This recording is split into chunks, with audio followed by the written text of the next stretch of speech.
what's up? It's me, Catherine, and today we have probably one of my favorite Theater Thursday videos of all time, which is saying a lot. But it's kind of a series of videos, as you'll see. So in today's video, it's kind of part one of this big interview that I did with my friend Ryan. In addition to being one of my all-time favorite people to act with, Ryan's a writer, a musician, a singer, incredible actor. He's studying over at University of Michigan right now, so very talented kiddo, and just very, very intelligent and well-spoken. So we ended up having like a 2-hour conversation. So there's going to be different sections of that interview kind of split up. So this is part one, all about University of Michigan, his audition process, advice to people auditioning for the University of Michigan. It's honestly so great. I'm really, really thrilled to share this with you guys. But if you're new to my channel, hello and welcome. My name's Katherine Steele and I put out a new theater-related video on every Theater Thursday. Plus, I do bonus uploads throughout the week, so if you haven't already and you'd like to, go ahead and hit subscribe. That way you get notified for all future videos and you get to join the Theater Thursday fam. First, we take over Broadway, and then the world. You can follow me on Snapchat, Twitter, and Instagram at Kath_Steele. This weird little intro also, I'm like out the door on the way to the theater. I shoot sizzle reels and stuff like that for shows, so I am leaving right now. But I hope you guys enjoy this video. Give it a big thumbs up if you like it, and I will see you guys next time. Enjoy! Hey you guys, what's up? It's me, Catherine, and today I have my friend... Oh. What? I thought I was Kathy. It's Catherine? No, I'm not in high school, Ryan. This is the most popular guy from my high school, Ryan Rosenheim. They all know you, by the way. All of them? All of them. They all know you personally. I feel nauseous now. Good. I hope you vomit. We're gonna talk about Michigan, where he goes to school for acting. So how are you? I'm good. I'm on winter break and happy to be in the sunshine because Michigan is cold and What? Yeah, if you don't like the cold, don't go there. It's not bad. You're in the middle of your junior year, right? Yeah. How's junior year been going? Junior's been good. I finished Stage Combat 1, which was hand-to-hand combat, and then we did dialects. So we covered British, Cockney, Irish, Scottish, Southern, different types of Southern, New York, you know, all the good stuff. Quality acting, that was beautiful. Yeah, zoom in on my face for that part. Yeah, absolutely. New York. But then I did a play called War by Lars Norén. Oh yeah, we were just talking about this. This is crazy. Yeah. Tell us what you're doing with it. And so it's by the most prominent playwright in Sweden, Sweden, and his name is Lars Norén, and nobody knows about him in America, like nobody, but like in Europe he's a big deal. So. We did this play called War, and it's really prevalent right now in the world. The concepts behind it's about an ethnic cleansing war. My character is a blind war veteran who's been in a prison war camp for 2 years. Oh my god. And I come home, and my wife is with my brother now. All my sons. All my sons! But they tell me that he's dead, so they're sneaking around, and I do some horrible things. I don't know if kids watch this, so I don't want to say what horrible things I do. Not that young. They're all like high school. Yeah. Well, I rape my daughter and my wife. It's a very, very, very intense show, but we're performing it this summer. We got accepted into the International Theater Festival in Poland, in Warsaw. So we'll be performing it there this summer in July. That's so exciting. Yeah. Oh my gosh. Well, congrats. That's a lot of fun. So obviously over at Michigan has a rep for being Michigan. Yeah. Was that scary as a freshman and applying? Applying was, you know, I think I'd done the summer program, Impulse, so I knew a couple of the faculty members, so my audition was one of the auditioners I knew. So it was like kind of eased in that way. Did you do Unifieds? They don't do Unifieds. Yeah, I did Unifieds in LA. For acting, they do Unifieds. I think they used to from MT, but I think they stopped apparently or something. Somebody told me like they didn't. Because I remember a lot of people for MT having to go to Michigan, and that it might have not been a choice. I think that's a thing now. So, but I did Unifieds in LA, and it was actually I think it felt. It was my best audition. I just enjoyed it the most. Do you remember like what you did? Yeah, I did a monologue from He Who Got Slapped. Okay. And then I did the Bar Mitzvah monologue from Goodbye Charles. Mm-hmm. I just remember before I went in, I was thinking back to, you know, when I'd worked with the professor that was in the audition room, and she was always like, you know, each time you do it, do something different. I was like, yeah, but I practiced it so rigidly. And you're very much a person who's like very laser focused about your material too. Yeah. So I mean, going to Michigan and working with the professors there, you learn how to break out of all your old habits. One of our professors, Malcolm, who's the director of War, he's a French-trained ballet dancer. He went to the Lecoq School in France, and he's also a clown. No way. So we have a clowning class, and you really learn how to just like goof. And it's almost like, you know, if you're nervous, imagine the audience naked. Instead, you imagine yourself naked, and the audience is watching you, and you figure out how to be comfortable with that. And that's kind of the mentality. You just learn how to play with the material, and you know, you do your preparation, so you know your backstory. You know, I write 10 to 15 pages for each role, even in scene class. You know, just for a small scene, I'll write that much, and then you memorize as detailed as you can. Just really drill it into your head, and then once you have it, you can just play with it each time and bring something new to it each time, and that's, yeah. How big is your class size? So my class is actually the biggest class I've ever had. Usually accept like, you know, 25. My class was the only class ever to have everybody that was accepted accept it. All the student run organizations are MT and acting all meshed together, and so there's tons of opportunity for both people to work together, or for actors to do musical theater, or vice versa. That was gonna be my next question, because Ryan and I did a lot of musicals growing up together. This one. We have one of the best music schools, and so there's tons of, I take voice lessons, I take music production classes. Okay. I'm working on an album right now. I have about 15 songs. No way, that's so fun. I keep on the vocal grind, although I don't train as rigorously as I did when I was doing Phantom, you know, trying to hit B flats. If you're still singing, what made you decide to do the acting route instead of the musical theater or voice? Yeah, I think one of the things that made it hard was I thought there was a prestige to doing musical theater. I was like, if you do musical theater, you're more talented than the acting major people because you can sing and you can dance and act. And I did musical theater at Impulse, which is the Michigan summer program. I remember how some of my classmates were looking down upon the acting Impulse people, and I was like, that's such a weird dynamic, and I didn't quite understand it, but I felt like I was a part of it, so I had to do it. And then but I never really loved musical theater all that much. I mean, there are plays that, you know, that I have my heart for. I love Godspell, I love Phantom, West Side Story, but I did, the only 2 straight plays I'd ever done in high school were All My Sons and Crucible. She was in them.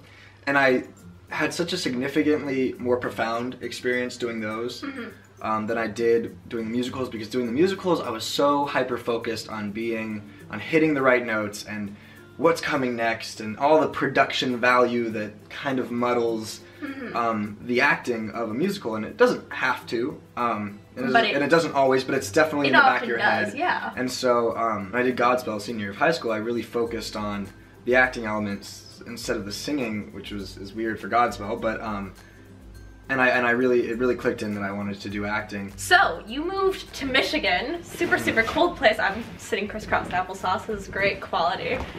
Wow, great. This is like a slumber party. This is the best. Are you super overheated? No. Oh, okay. I thought you were super overheated. No. So you're wearing a sweatshirt, and it's very warm in here. You told me to wear it, so. Thanks, man. I'm calling her out. Fight me. You moved to Michigan, super cold, from Southern California. You've lived here forever.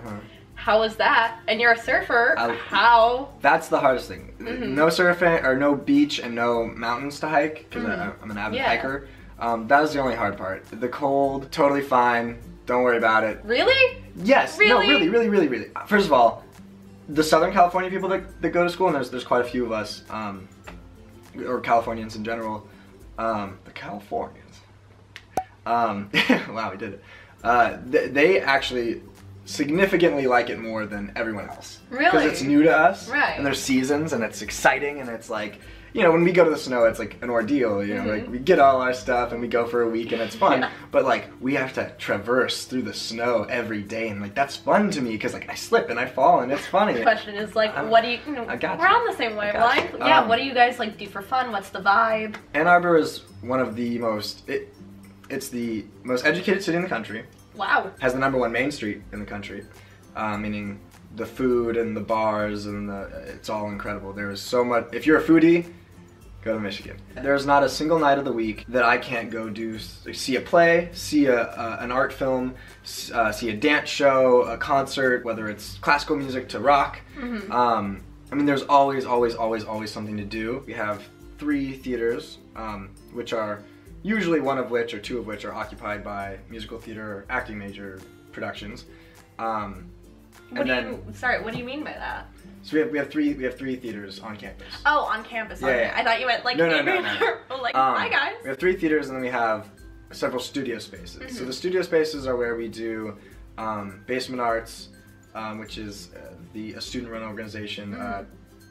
Anybody can apply to direct a show, and they direct a show and put it on with acting and MT people together, or you know, any students from the university who audition. I will say that the basement shows that I've seen, which is all of them, equally as good as the main stage productions. They just don't have the budget. So that's like one of the things. We do a drag show. We do 24-hour theater, which I wrote for this year. So I wrote a play called Freaky Frydad. You can kind of probably figure what that is, but it's also like in parentheses named incest or interest. But I won't get into it. It's supposed to be raunchy, and we made it very raunchy. I wrote a musical number for it too. It's very fun. Are there like regular parties? It sounds like you have so much to do. Yes, and then people like us. like in high school, you know, I mean, I guess I kind of bridged the gap for some of the groups because I was involved. He was the only one, don't worry. But you know, I mean people are like theater kids and normal people. Right. Whereas at Michigan, people, as soon as you tell somebody you're an acting major or a musical theater major or any part of SMTD, School of Music, Theater and Dance, people get super interested and they're like, oh my god, like tell me about it. And it's kind of refreshing, and people actually come and see the shows, and people. No way. Yeah, it's usually a full house. I will say, if you want a BFA, a true BFA, don't go to Michigan. Okay. Michigan is, we have to take 42 credits outside of our major. Oh wow. So that's like a lot. Yeah. Most people have another major or 2 minors or a minor and just take other stuff. I have 2 minors. I'm a creative writing and an Asian studies minor. It's a lot of work, and I usually I think we're the only major that has to take 18 credits nearly every semester, which is the highest level of credits you can take. So we have our little art world. It's the art school, musical theater, the music school, and the acting school, all on North Campus. Very kind of quiet, and then Central Campus is very loud and busy, so you kind of get the best of both worlds. Did you know that it was, like, this school was going to be so perfect for you? Because it sounds like a pretty great fit. I did. It was, I mean, when I was choosing between colleges, I had, you know. Yeah, what made you choose Michigan? I think I knew, like after Impulse, and because when I was at Impulse, it was during the art fair, so I got to see the art fair, I got to kind of imbibe the vibe of the town, and it was, again, so culturally stimulating. I mean, there was so much going on, people were so interested in the arts, and I'd never seen that anywhere. Even in New York. I wasn't sure if I wanted to do Greek life, which I don't. You know, had all that if I wanted to. Right. I could do anything that I wanted to do there. You're one of the 2 people out of 20 some odd that I know that ended up going to the school that they went to the pre-college program for. How do you feel like it prepared you? Do you think it helped? What did you think? You know, again, I was doing musical theater, so it was more oriented towards, you know, doing a 16-bar cut and all that stuff. The acting professors that I had during Impulse also helped inform me that I wanted to be an acting major, because that was the part I enjoyed the most. And I know that a lot of people, especially the people watching this, Michigan is either their top choice or up there. What advice would you have to someone auditioning for Michigan? Good question. Every professor there is like one of the warmest people I've ever met. They're all really, really rooting for you. I didn't pick up on that for the whole audition process. And I have to say, I don't think this is exclusive to Michigan. I think all these schools, these professors are really into you. Like, they want you to come in there and blow their minds. Right. That being said, they know, and it's crazy, and I don't know how they know, but they know when something's over-rehearsed. You can be a great actor, and you can go in there and you can have your thing down, and the comedic timing is, you know, on the dot, and it's the same way every time. I would say try as best as you can to break away from having your monologues and your songs the same way every time. Add something new every time, try something new, make different choices, because they will see the layers of your performance, they'll say, oh, he can do it the same way every time if he wants to, but he's playing. They know when you're playing. And that's what triggers them. They're like, wow, that's interesting. He's playing right now. He's doing something new that he's never done before. They can tell. And I don't know how they can tell, but it's the same way we can kind of tell. When we watch a really good performance, you say, wow, that was amazing, that was spontaneous, that was special, you know, it just happened, and you know they've never done it that way before. It sounds so cliche, but have fun. Like, genuinely, like, force yourself to have fun. That's true. I think you can definitely tell when someone is scared and when someone is like, this is cool, I can do this. But even being, I mean, be scared. Use the fear. They know you're human. That's not unappealing to them. I think a lot of people think that too. They're like, okay, I cannot shake. Like, if you're gonna shake, use it. You know, I mean, use your current condition. If you got, you know, 2 hours of sleep, use it. You can use that in a weird way. You can, if your eyes drooping a little, put it in your character, you know, just give it a little droopy. You know, you can paint the nervous energy any color you want. You can paint it into anger or passion or love or fear or whatever you want. So use that energy and just, blow them away. But yeah, that was part 1. I hope you guys liked it. Again, give this video a big thumbs up if you did. I love you guys so much. Let me know what you think of the interview and if anything stuck out to you or stuff like that. And I will see you guys next time. Bye!